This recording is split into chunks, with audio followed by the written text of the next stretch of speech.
Pertandingan Indonesia versus Kamboja pada Piala AFF 2026 menjadi panggung debut buat Michael Becker yang baru saja menjalani Sumpah WNI sekitar 2 pekan sebelumnya. Banyak keraguan bahkan ada sumbang terkait proses naturalisasi sang pemain bertinggi 196 cm tersebut. Betapa tidak, dia hanyalah seorang pemain Liga Mahasiswa di Amerika sana, yang tentu saja kualitasnya dipertanyakan. Sekalipun musim lalu dia mencetak 14 gol dari 21 penampilan, tetapi itu bukanlah liga profesional, maka lumrah jika banyak yang meragukannya. Terlebih, sudah beberapa kali PSSI menaturalisasi seorang striker, dan hasilnya tidak terlalu menggembirakan, kecuali oleh Romani. Itu pun pada dasarnya dia bukanlah seorang striker. Namun, pertandingan Indonesia melawan Kamboja tersebut menjadi pentas pembuktian bagi Michael Becker bahwa sekalipun hanya bermain di Liga Mahasiswa, tetapi kualitas boleh dicoba. Dan ternyata benar, dalam laga tersebut dirinya langsung mencatatkan hat-trick. Luar biasa. Dia membuat perkara mencetak gol di pentas sebesar Piala AFF menjadi terlihat mudah. Dirinya membuka keran gol pada menit ke-6 melalui assist Tom Haye dari tendangan bebas. Menit ke-15, dia membuka keunggulan lewat umpan dari Eliano di sisi kanan. Gol terakhir tercipta menit ke-56 melalui umpan Tom Haye 2 menit sebelum dirinya diganti. Di atas itu semua, akhirnya timnas Indonesia kembali memiliki striker nomor 9 yang tajam dan mematikan. Terakhir kita memilikinya sekitar 11 tahun lalu pada diri Eloko Gonzalez. Menurut apa yang terlihat dari debut Michael Becker, setidaknya ada beberapa hal yang membuatnya mampu mencetak hat-trick, terlepas dari posturnya yang tinggi. Yang pertama adalah kecerdasannya. Dia mampu membaca permainan. Ketiga golnya lahir dari hal tersebut. Karena itu pula, permainannya terlihat efisien. Itu jarang dimiliki oleh striker lokal kita. Bukan bermaksud merendahkan, tetapi kenyataannya memang demikian.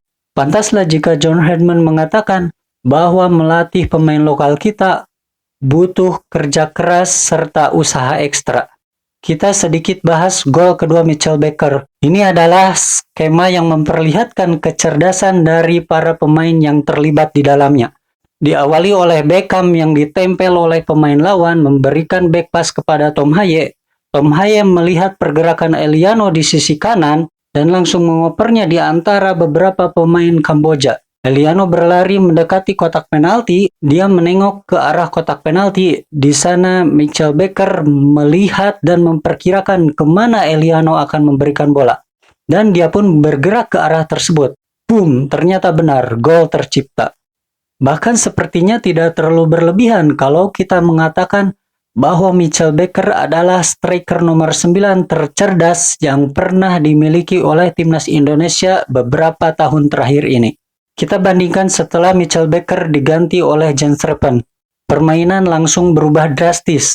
Struktur lini depan terlihat kacau. Jens Reppen memang tidak memiliki inteligensi bermain seperti Michael Becker. Bahkan gol yang dicetaknya lebih karena sebuah keberuntungan. Modal kedua Michael Becker adalah mentalitasnya.